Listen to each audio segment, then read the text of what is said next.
Friends, hello. Today, I'm not only your history teacher, but also, in a sense, a medical orderly. What are we going to talk about?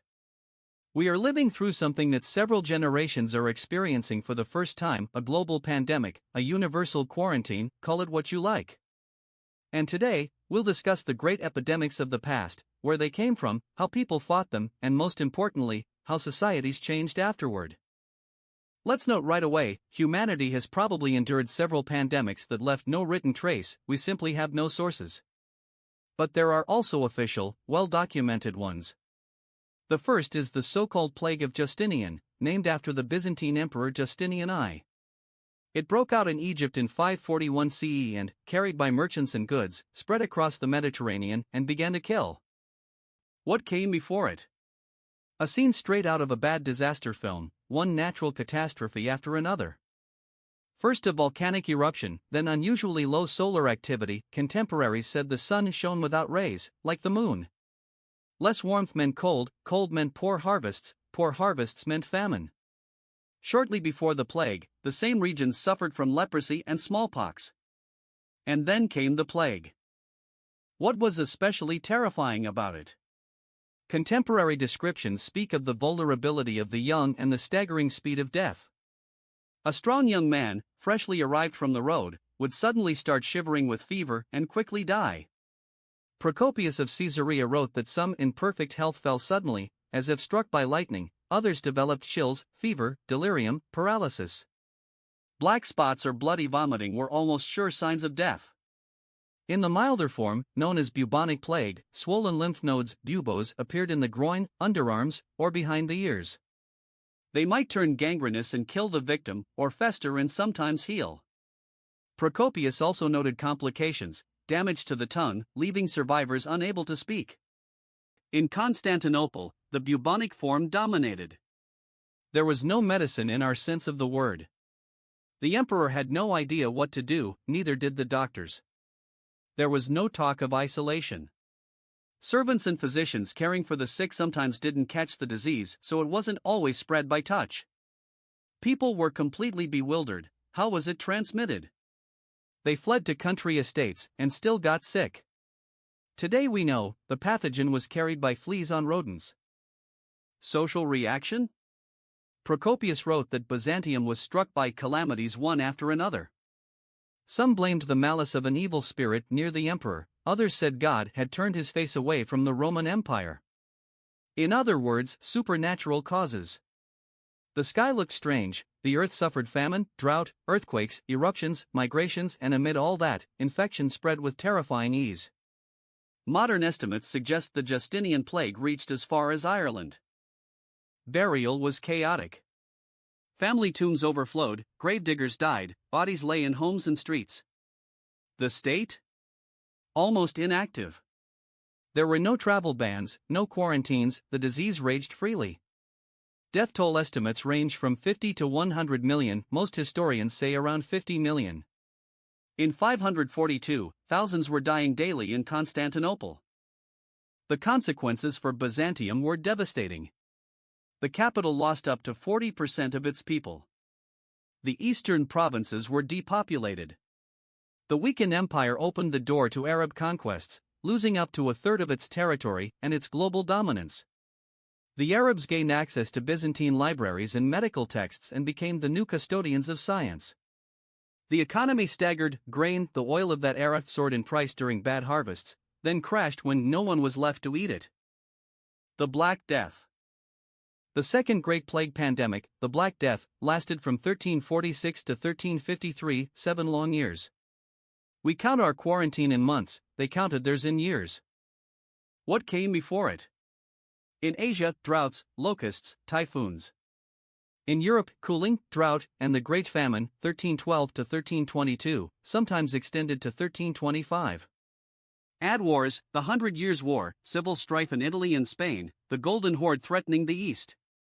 Refugees, starving, homeless, unemployed, became perfect bridges for infection. Malnutrition weakened immunity. Cities were overcrowded and filthy, people threw waste into the street, garbage wasn't collected. In Paris, before dumping slops, one was at least supposed to shout "Watch out!" Personal hygiene was nearly non-existent. Houses stood wall to wall, streets were narrow, walls high, perfect breeding grounds for disease. Where did it start? In the 1320s, in the Gobi Desert. Marmots, a local delicacy, came closer to human settlements during famine. Humans caught the infection, and it traveled along the Silk Road with merchants and Mongol armies.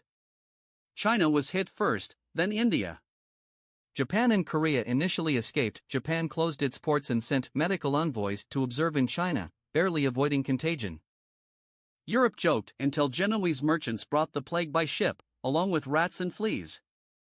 There's even a bioweapon theory. During the siege of Kaffa, modern Feodosia, Khan Janibek, whose camp was ravaged by plague, catapulted corpses over the city walls. The Genoese were infected, fled by sea, and carried the disease to Europe. By 1347, Constantinople was struck. Outwardly healthy people burned up with fever and died within a day or two. Half, or even up to 90%, of city dwellers perished. Refugees and traders spread it to Persia, Syria, and Palestine. In Egypt, ships arrived with a handful of survivors who died within days. The Sahara formed a natural barrier. Fleas and rats couldn't cross the desert. Sicily's Messina fell in 4 days. Refugees fled to Catania, the gates were closed, stones thrown in vain, almost all perished. The plague swept through ports, autumn 1347 Marseille, December Genoa, 1348 Venice, then Avignon, Majorca, Pisa, Florence. During the plague, Boccaccio wrote the Decameron about Florentines fleeing to a villa to tell stories. In Spain, it struck Barcelona, killing royalty. King Alfonso XI of Castile and Queen Eleanor of Aragon, proof that rank offered no protection. In France, Bordeaux, Rouen, Normandy, no coffins, no one to bury. A comet shone over Paris, a bad omen, and within weeks the city was decimated. In England, Bristol, Southampton, then London. King Edward III claimed Brs Gather.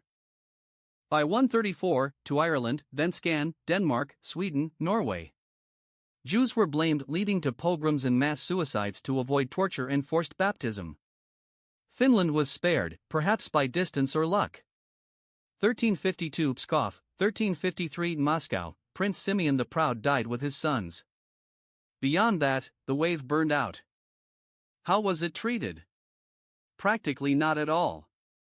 Spread by fleas, by clothes, by corpses.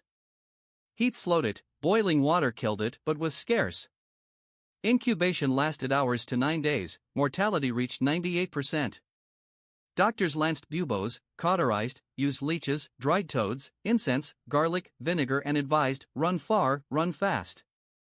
The plague doctor emerged, by the 17th century fully described by Charles Delorme: leather outfit, hat, gloves, and the iconic beaked mask stuffed with herbs to purify the air. It offered little real protection, doctors died by the dozens, but it was a forerunner of respirators and gas masks. People's remedies, amulets, spells, vinegar cloths, royal touch, bowls of milk to draw out miasma, goats kept indoors, the smellier, the better, supposedly protective. And of course, the search for culprits, lepers, foreigners, Jews, physicians, all persecuted, which only spread the plague further. Governments were mostly helpless, but there was one clever exception: Venice.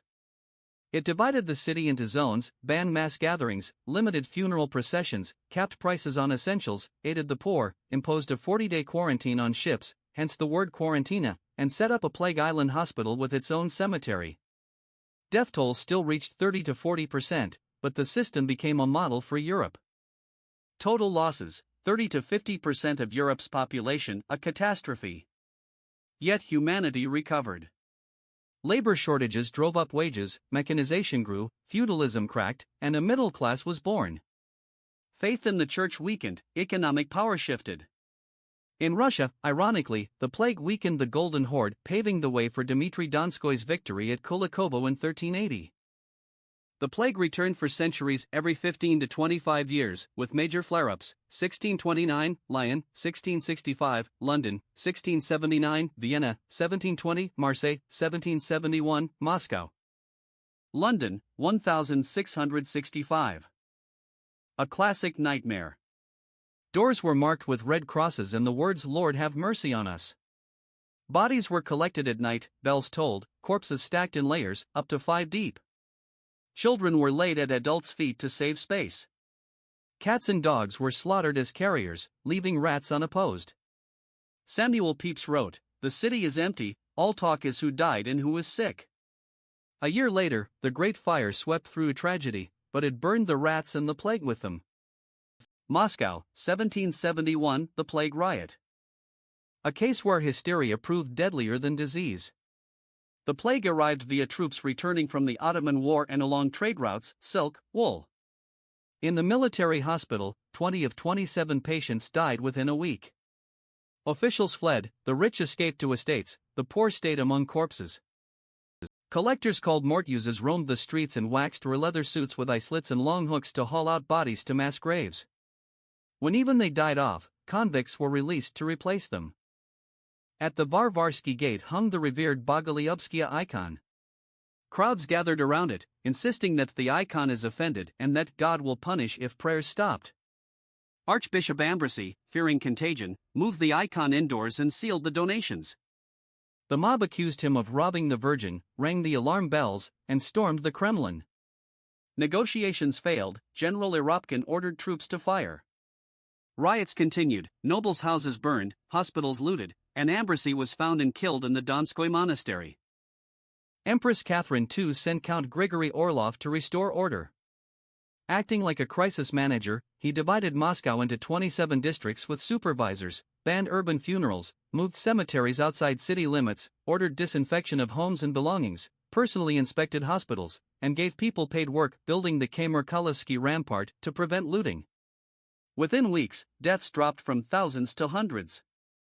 Around 50,000 to 100,000 perished, but the epidemic barely spread beyond Moscow. The city was saved by management.